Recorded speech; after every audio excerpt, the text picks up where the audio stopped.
19 जुलाई तो पहला किसानां ने ऐलान किया कि असी तुहाडा विरोध करांगे जे तुसीं साडे अंदर आवाज़ ना बुलंद जी जी उन्होंने ये दिखाता कि जिहड़े स्वार्थ की पार्लीमेंट के मुकाबले किसान उस तो वधिया पार्लीमेंट चलाउणा जाणदे ने जी। खेतीबाड़ी का महकमा किहदे कोले है? मुख मंत्री कोले।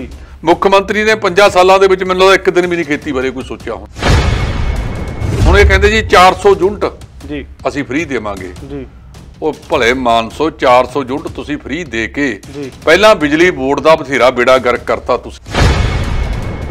ਜਿਹੜੀਆਂ ਨੀਤੀਆਂ ਇਹ ਲੈ ਕੇ ਆ ਰਹੇ ਨੇ ਜੀ ਉਹ ਬਿਲਕੁਲ ਪੰਜਾਬ ਨੂੰ ਤਬਾਹ ਕਰਨ ਵਾਲੀਆਂ ਨੇ। ਇਹਨਾਂ ਨੇ ਆਪ ਦੇ ਤਾਂ ਕਰੋੜਾਂ ਅਰਬਾਂ ਰੁਪਏ ਇਕੱਠੇ ਕਰ ਲਏ। ਜੀ ਆਮ ਲੋਕ ਅੱਜ ਗਰਕਦਾ ਜਾ ਰਿਹਾ ਹੈ। ਦੋਵੇਂ ਅਕਾਲੀ ਭਾਜਪਾ ਤੇ ਕਾਂਗਰਸ ਦੀਆਂ ਸਰਕਾਰਾਂ ਨੇ ਇਹ 'ਚ ਮਿਲੀ ਭੁਗਤਾ ਹੈ। D5 ਚੈਨਲ ਪੰਜਾਬੀ ਦੇਖ ਰਹੇ ਸਾਰੇ ਦਰਸ਼ਕਾਂ ਦਾ ਸਵਾਗਤ ਹੈ। ਮੈਂ ਸੁਖਵੀਰ ਸਿੰਘ ਪ੍ਰੋਗਰਾਮ ਇੱਕ ਮੇਰੀ ਵੀ ਸੁਣੋ ਲੈ ਕੇ ਹਾਜ਼ਰ ਹਾਂ, ਜਿਸ ਦੇ ਵਿੱਚ ਅਸੀਂ ਪੰਜਾਬ ਦੇ ਵੱਖੋ ਵੱਖਰੇ ਮੁੱਦਿਆਂ 'ਤੇ ਚਰਚਾ ਕਰਦੇ ਹਾਂ। ਤੇ ਚਰਚਾ ਕਰਨ ਲਈ ਸਾਡੇ ਨਾਲ ਸੀਨੀਅਰ ਪੱਤਰਕਾਰ ਜਸਪਾਲ ਸਿੰਘ ਢਿੱਲੋਂ ਜੀ ਨੇ। ਪਹਿਲਾਂ ਉਹਨਾਂ ਦਾ ਸਵਾਗਤ ਕਰ ਲਈਏ। ਢਿੱਲੋਂ ਸਾਹਿਬ ਸਤਿ ਸ਼੍ਰੀ ਅਕਾਲ ਜੀ। ਬਹੁਤ ਮਿਹਰਬਾਨੀ, ਸ਼ੁਕਰੀਆ ਭੰਗੂ ਸਾਹਿਬ। ਢਿੱਲੋਂ ਸਾਹਿਬ, ਜਿਸ ਤਰ੍ਹਾਂ ਹੁਣ ਪਹਿਲੀ ਖਬਰ ਆਪਣੀ ਜਿਹੜੀ ਆ ਉਹ ਮੁੱਖ ਮੰਤਰੀ ਕੈਪਟਨ ਅਮਰਿੰਦਰ ਸਿੰਘ ਨੇ ਇੱਕ ਲੁਧਿਆਣਾ ਦੇ ਵਿੱਚ ਅਦਾਲਤ ਦੇ ਵਿੱਚ ਇੱਕ ਅਰਜੀ ਦਾਇਰ ਕੀਤੀ ਸੀਗੀ, ਜਿਹਦੇ ਵਿੱਚ ਕਿ ਉਹਨਾਂ ਨੇ ਆਮਦਨ ਤੋਂ ਵੱਧ ਜਾਇਦਾਦ ਬਣਾਉਣ ਦੇ ਵਿੱਚ ਇੱਕ ਅਰਜੀ ਦਾਇਰ ਕੀਤੀ ਸੀਗੀ, ਜਿਹੜੀ ਉਹ ਅਦਾਲਤ ਨੇ ਰੱਦ ਕਰ ਦਿੱਤੀ ਗਈ ਆ। ਉਹਦੇ ਬਾਰੇ ਕੀ ਕਹਿਣਾ ਜੀ? ਦੇਖੋ, ਜਦੋਂ ਪਿੱਛੇ ਅਕਾਲੀ ਭਾਜਪਾ ਸਰਕਾਰ ਸੀ 2002 ਤੋਂ ਲੈ ਕੇ 2007 ਤੱਕ ਤਾਂ ਕੈਪਟਨ ਸਾਹਿਬ ਮੁੱਖ ਮੰਤਰੀ ਰਹੇ।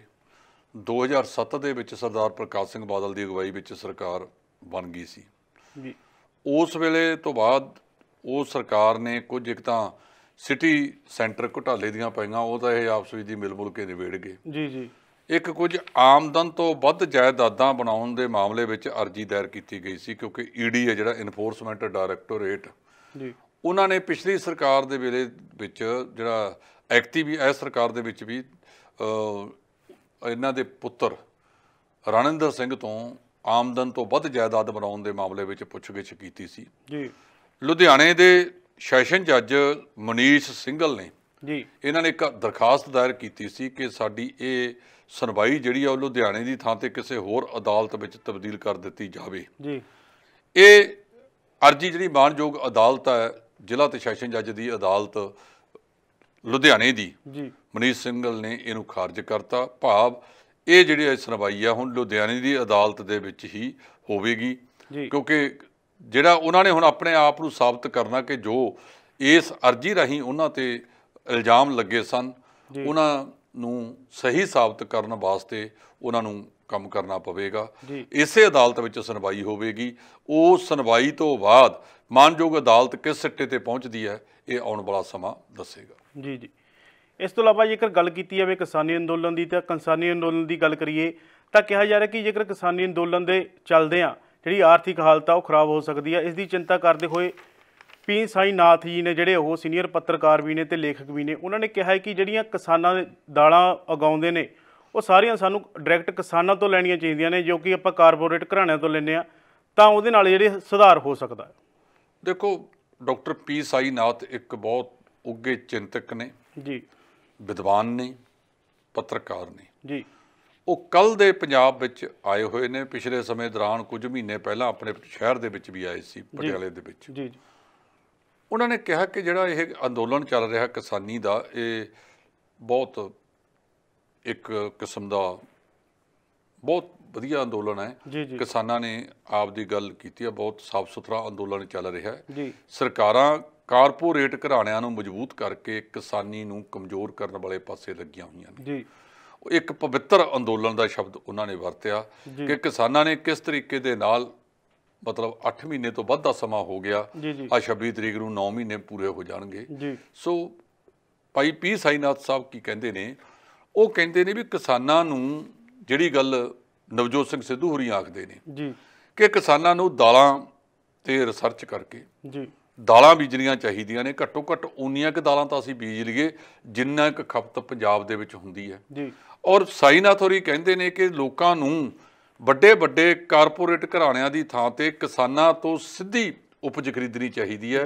ਉਹਨਾਂ ਦੀਆਂ ਹੱਟੀਆਂ ਬਣਾ ਲਓ, ਕੁਝ ਵੀ ਕਰ ਲਓ, ਕਿਸਾਨਾਂ ਤੋਂ ਇਹ ਦਾਲਾਂ ਵਗੈਰਾ ਦੇ ਉਤਪਾਦ, ਖੰਡ, ਜੀ, ਗੁੜ, ਇਹ ਸਾਰਾ ਕੁਝ ਕਿਸਾਨਾਂ ਤੋਂ ਖਰੀਦਣਾ ਚਾਹੀਦਾ ਹੈ। ਇਹਦੇ ਤੇ ਸਾਡੀਆਂ ਸਰਕਾਰਾਂ ਨੇ ਅੱਖਾਂ ਮੀਟੀਆਂ ਨੇ ਜੀ। ਆ ਹੁਣ ਵੀ ਮੈਨੀਫੈਸਟੋ ਕੋਈ 13 ਨਿਕਾਤੀ ਪ੍ਰੋਗਰਾਮ ਦੇ ਰਿਹਾ ਹੈ, ਜੀ, ਕੋਈ 18 ਨਿਕਾਤੀ ਪ੍ਰੋਗਰਾਮ ਦੇ ਰਿਹਾ ਹੈ, ਜੀ। ਕੋਈ 25 ਨਿਕਾਤੀ ਪ੍ਰੋਗਰਾਮ ਦੇ ਰਿਹਾ ਹੈ। ਜੀ, ਕਿਸੇ ਇੱਕ ਦੇ ਨੁਕਤੇ ਵਿੱਚ ਵੀ ਖੇਤੀ ਨੂੰ ਸੰਭਾਲਣ ਵਾਲਾ ਹੈ, ਜੀ, ਕਿਸੇ ਇੱਕ ਦੇ ਨੁਕਤੇ ਵਿੱਚ ਵੀ ਇਹ ਹੈ ਕਿ ਕਿਸਾਨੀ ਦਿਨੋਂ ਦਿਨ ਗਰਕਦੀ ਕਿਉਂ ਜਾ ਰਹੀ ਹੈ। ਜੀ, ਕਿਸੇ ਨੇ ਇਹ ਦਿੱਤਾ ਕਿ ਅਸੀਂ ਸਿਹਤ ਮੁਕਤ ਰੂਪ ਦੇ ਵਿੱਚ ਦੇਵਾਂਗੇ, ਜੀ। ਕਿਸੇ ਨੇ ਇਹ ਦਿੱਤਾ ਕਿ ਸਿੱਖਿਆ ਜੀ, ਮੁਕਤ ਬਣਾਵਾਂਗੇ। ਸਿਰਫ ਹੋਰ ਮੁਕਤ ਖੋਰੀ ਵਾਲੇ ਪਾਸੇ ਨੂੰ ਤੁਰੇ ਪਏ ਨੇ, ਜੀ, ਜਿਹਦੇ ਨਾਲ ਹੁਣ ਇਹ ਕਹਿੰਦੇ ਜੀ 400 ਯੂਨਿਟ ਜੀ, ਅਸੀਂ ਫ੍ਰੀ ਦੇਵਾਂਗੇ। ਜੀ, ਉਹ ਭਲੇ ਮਾਨਸੋ 400 ਯੂਨਿਟ ਤੁਸੀਂ ਫ੍ਰੀ ਦੇ ਕੇ ਜੀ, ਪਹਿਲਾਂ ਬਿਜਲੀ ਬੋਰਡ ਦਾ ਬਥੇਰਾ ਬੇੜਾ ਗਰਕ ਕਰਤਾ ਤੁਸੀਂ। ਜੀ, ਤੁਹਾਡੀਆਂ ਕਰਤੂਤਾਂ ਕਰਕੇ ਬਿਜਲੀ ਬੋਰਡ ਤੋਂ 9000 ਕਰੋੜ ਦੀ ਤਾਂ ਸਬਸਿਡੀ ਨਹੀਂ ਦਿੱਤੀ ਸਰਕਾਰਾਂ ਨੇ। ਜੀ, 2200 ਕਰੋੜ ਦੀ ਮਹਿਕਮਿਆਂ ਵੱਲ ਖੜੀ ਹੈ ਜਿਹੜੇ ਬਿਜਲੀ ਦਾ ਬਿੱਲ ਨਹੀਂ ਭਰਦੇ। ਤੁਸੀਂ ਇਹ ਤਾਂ ਦੇਖੋ ਕਿ ਜੇ ਤੁਸੀਂ ਮੈਂ ਬਿੱਲ ਨਾ ਭਰੋ, ਨਾਲ ਦੀ ਨਾਲ ਕਨੈਕਸ਼ਨ ਕੱਟਣ ਆ ਜਾਂਦੇ ਨੇ। ਜੀ, ਇਹ ਮਹਿਕਮੇ ਖਾਸ ਕਰ ਜਿਹੜੇ ਡੀਸੀ ਦਫ਼ਤਰ ਨੇ, ਐਸਐਸਪੀ ਦਫ਼ਤਰ ਨੇ, ਉਹਨਾਂ ਦੇ ਘਰਾਂ ਦੇ ਵਿੱਚ ਜਿਹੜੇ ਇੱਕ ਨਵਾਂ ਕੰਮ ਸ਼ੁਰੂ ਕਰਤਾ ਖੜਕੂਬਾਦ ਵੇਲੇ। ਜੀ, ਅੱਗੇ ਭਾਵੇਂ ਰਾਤ ਦੇ 8-8 ਵਜੇ ਤੱਕ ਇਹ ਅਧਿਕਾਰੀ ਦਫ਼ਤਰਾਂ 'ਚ ਬਹਿੰਦੇ ਸੀ, ਹੁਣ ਘਰਾਂ ਦੇ ਵਿੱਚ ਇੱਕ ਕੈਂਪ ਆਫਿਸ ਬਣਾ ਲਿਆ। ਜੀ, ਕੈਂਪ ਆਫਿਸ ਦਾ ਬਿਜਲੀ ਦਾ ਬਿੱਲ ਆਉਂਦਾ 20,000 ਜੀ, ਤੇ ਘਰ ਦਾ ਆਉਂਦਾ ਹੈਗਾ ਮਤਲਬ 2-2,500। ਜੀ, ਸੋ ਇਹ ਜਿਹੜਾ ਕੰਮ ਚੱਲ ਪਿਆ, ਸਾਡੇ ਕਨੈਕਸ਼ਨ ਕੱਟਣ ਵਾਸਤੇ ਨਾਲ ਦੀ ਨਾਲ ਤੁਰ ਜਾਂਦੇ ਹੋ। ਜੀ, ਜਿਹੜੇ ਇਹਨਾਂ ਦਾ ਕਨੈਕਸ਼ਨ ਕੌਣ ਕੱਟੂ? ਜੀ, ਇਸ ਕਰਕੇ ਇਹਨਾਂ ਨੂੰ ਜਿਹੜੀਆਂ ਨੀਤੀਆਂ ਇਹ ਲੈ ਕੇ ਆ ਰਹੇ ਨੇ, ਜੀ, ਉਹ ਬਿਲਕੁਲ ਪੰਜਾਬ ਨੂੰ ਤਬਾਹ ਕਰਨ ਵਾਲੀਆਂ ਨੇ। ਇਹਨਾਂ ਨੇ ਆਪ ਦੇ ਤਾਂ ਕਰੋੜਾਂ ਅਰਬਾਂ ਰੁਪਏ ਇਕੱਠੇ ਕਰ ਲਏ। ਜੀ, ਆਮ ਲੋਕ ਅੱਜ ਗਰਕਦਾ ਜਾ ਰਿਹਾ ਹੈ। ਇਹਨਾਂ ਨੇ ਕਿਹਾ ਕਿ ਅਸੀਂ ਪੰਜਾਬ ਨੂੰ ਉੱਪਰ ਚੱਕਾਂਗੇ। ਆਲੂਵਾਲੀਆ ਰਿਪੋਰਟ ਵੀ ਥੋੜੇ ਦਿਨ ਪਹਿਲਾਂ ਆਈ ਆ, ਉਹਦੇ ਤੇ ਬੜੇ ਵਿਸਥਾਰ ਦੇ ਵਿੱਚ ਡਾਕਟਰ ਸੁੱਚਾ ਸਿੰਘ ਗਿੱਲ ਨੇ ਅੱਜ ਇੱਕ ਅਖਬਾਰ ਦੇ ਵਿੱਚ ਲੇਖ ਲਿਖਿਆ ਹੈਗਾ ਕਿ ਕਿਵੇਂ ਲਿਆਂਦਾ ਜਾ ਸਕਦਾ, ਦੱਸੋ ਤਾਂ ਸਹੀ। ਬਹੁਤ ਸਾਰੀਆਂ ਜਿਹੜੀਆਂ ਉਹਨੇ ਸਿਫਾਰਿਸ਼ਾਂ ਕੀਤੀਆਂ ਨੇ, ਉਹਨੇ ਜ਼ਮੀਨ ਰਾਇਲਟੀ, ਜ਼ਮੀਨੀ ਸੱਚ ਤੋਂ ਦੂਰ ਲਿਖੀਆਂ ਨੇ। ਜ਼ਮੀਨੀ ਸੱਚਾਈ ਨਹੀਂ ਹੈ ਉਹਨਾਂ 'ਚ। ਸੋ ਇਸ ਵੇਲੇ ਭੰਗੂ ਜਿਹੜੇ ਪਾਸੇ ਨੂੰ ਪੰਜਾਬ ਜਾ ਰਿਹਾ, ਪੀ ਸਾਈ ਨਾਥ ਹੋਰਾਂ ਨੇ ਕਿਹਾ ਕਿ ਪੰਜਾਬ ਦੀ ਕਿਸਾਨੀ ਨੂੰ ਬਚਾਉਣਾ ਹੈ। ਖੇਤੀਬਾੜੀ ਦਾ ਮਹਿਕਮਾ ਕਿਹਦੇ ਕੋਲੇ ਹੈ? ਮੁੱਖ ਮੰਤਰੀ ਕੋਲੇ। ਮੁੱਖ ਮੰਤਰੀ ਨੇ 5 ਸਾਲਾਂ ਦੇ ਵਿੱਚ ਮੈਨੂੰ ਲੱਗਦਾ ਇੱਕ ਦਿਨ ਵੀ ਨਹੀਂ ਖੇਤੀ ਬਾਰੇ ਕੋਈ ਸੋਚਿਆ ਹੋਣਾ। ਸੋ ਜੇ ਤੁਸੀਂ ਖੇਤੀ ਦੇ ਵਿੱਚ ਕੋਈ ਚੰਗਾ ਕੰਮ ਕਰਨਾ ਚਾਹੁੰਦੇ ਹੋ, ਖੇਤੀ 'ਚ ਸੁਧਾਰ ਲਿਆਉਣਾ ਚਾਹੁੰਦੇ ਹੋ, ਤਾਂ ਸਾਨੂੰ ਨਵੀਆਂ ਤਕਨੀਕਾਂ ਤੇ ਆਉਣਾ ਪਵੇਗਾ। ਔਰ ਲੋਕਾਂ ਨੂੰ ਉਸ ਵਾਲੇ ਜੋ ਖਪਤ ਸਾਡੇ ਰਾਜ 'ਚ ਹੁੰਦੀ ਹੈ, ਘੱਟੋ ਘੱਟ ਦਾਲਾਂ ਦੀ ਜੇ ਉਨੀ ਪੈਦਾ ਕਰ ਲਈਏ ਤਾਂ ਆ ਕਣਕ ਝੋਨੇ ਤੋਂ ਖੜਾ ਛੁੱਟ ਸਕਦਾ ਸਾਡਾ। ਝੋਨਾ ਯੋਜਨਾਬੱਧ ਤਰੀਕੇ ਦੇ ਨਾਲ ਪੰਜਾਬ ਦੇ ਉੱਤੇ ਥੋਪਿਆ ਗਿਆ। ਇਹ ਦੋਹੇ ਅਕਾਲੀ ਭਾਜਪਾ ਤੇ ਕਾਂਗਰਸ ਦੀਆਂ ਸਰਕਾਰਾਂ ਨੇ ਇਹ 'ਚ ਮਿਲੀ ਭੁਗਤ ਹੈ। ਇਹ ਨਾਲ ਮਿਲ ਕੇ ਚੱਲਦੇ ਨੇ, ਜਿਹਨੇ ਪੰਜਾਬ ਦਾ ਪਾਣੀ ਧਰਤੀ ਦੇ ਹੇਠਲਾ ਵੀ, ਧਰਤੀ ਤੋਂ ਬਾਹਰਲਾ ਵੀ ਬਰਬਾਦ ਕਰ ਦਿੱਤਾ ਹੈਗਾ। ਜਿਹੜੇ ਸੂਬੇ ਦਾ ਨਾਂ ਪਾਣੀਆਂ ਤੇ ਹੋਵੇ, ਉਹ ਸੂਬਾ ਅੱਜ ਤਰਸ ਰਿਹਾ ਹੋਵੇ ਚਾਰੇ ਪਾਸਿਓਂ। 138 ਬਲਾਕਾਂ ਦਾ ਪਾਣੀ ਡਾਰਕ ਜ਼ੋਨ ਵਿੱਚ ਚਲਿਆ ਗਿਆ, ਇੰਨਾ ਨੀਵਾਂ ਅਸੀਂ ਕਰਤਾ। ਆ ਹੁਣ ਦੇਖੋ ਚਾਰੇ ਪਾਸੇ ਪਾਣੀਓ ਪਾਣੀ, ਪਾਣੀਓ ਪਾਣੀ ਤੁਰਿਆ ਫਿਰਦਾ। ਕਿਤੇ 3-4 ਦਹਾਕਿਆਂ ਦੇ ਵਿੱਚ ਅਸੀਂ ਇੱਕ ਬੂੰਦ ਪਾਣੀ ਦੀ ਧਰਤੀ ਵਿੱਚ ਸੁੱਟਣ ਵਾਸਤੇ ਕੋਈ ਪ੍ਰਬੰਧ ਕੀਤਾ ਸਿਵਾਏ ਨਕਸ਼ੇ ਕਲੋਨੀਆਂ ਨਜਾਇਜ਼ ਉਸਰ ਰਹੀਆਂ ਨੇ। ਜੇ ਤੁਸੀਂ ਘੱਟੋ ਘੱਟ ਜਿਹਦਾ 100 ਗਜ ਤੋਂ ਵੱਧ ਪਲਾਟ ਹੈ, ਉਹਨੂੰ ਇਹ ਕਹਿ ਦਿੱਤਾ ਜਾਵੇ ਤੇਰੀ ਛੱਤ ਦਾ ਪਾਣੀ ਰੀਚਾਰਜ ਕਰ, ਨਾਲ ਤਾਂ ਹੜ੍ਹ ਨਾ ਆਉਣ, ਨਾਲੇ ਧਰਤੀ ਹੇਠਲਾ ਪਾਣੀ ਸਾਂਭਿਆ ਜਾ ਸਕੇ। ਅੱਜ ਸਾਡੀ ਸਿੰਜਾਈ 77% ਉਹ ਟਿਊਬਵੈੱਲਾਂ ਤੇ ਨਿਰਭਰ ਹੈ, ਨਾ 73%। 27% ਜਿਹੜੀ ਹੈ ਉਹ ਸਿੰਜਾਈ ਨਹਿਰੀ ਪਾਣੀਆਂ ਦੇ ਉੱਤੇ ਹੈ। ਜਿਹੜਾ ਸੂਬਾ ਪਾਣੀਆਂ ਦੇ ਆਧਾਰਿਤ ਹੋਵੇ, ਉਹਦਾ ਪਾਣੀ ਲੁੱਟ ਕੇ ਦੂਜੇ ਸੂਬਿਆਂ ਨੂੰ ਦੇਤਾ। ਜੇ ਰਾਇਲਟੀ ਦੀ ਮੰਗ ਹੈ ਤਾਂ ਇਹ ਬਿਲਕੁਲ ਚੁੱਪ ਕਰਕੇ ਬੈਠੇ ਨੇ। ਜੇ ਬੈਂਸ ਭਰਾਵਾਂ ਨੇ ਇਸ ਮੰਗ ਨੂੰ ਉਛਾਲਿਆ, ਉਹਨਾਂ ਨੂੰ ਕਿਹਾ ਇਹ ਤਾਂ ਜੀ ਉਲਟ ਬੋਲਦੇ ਨੇ।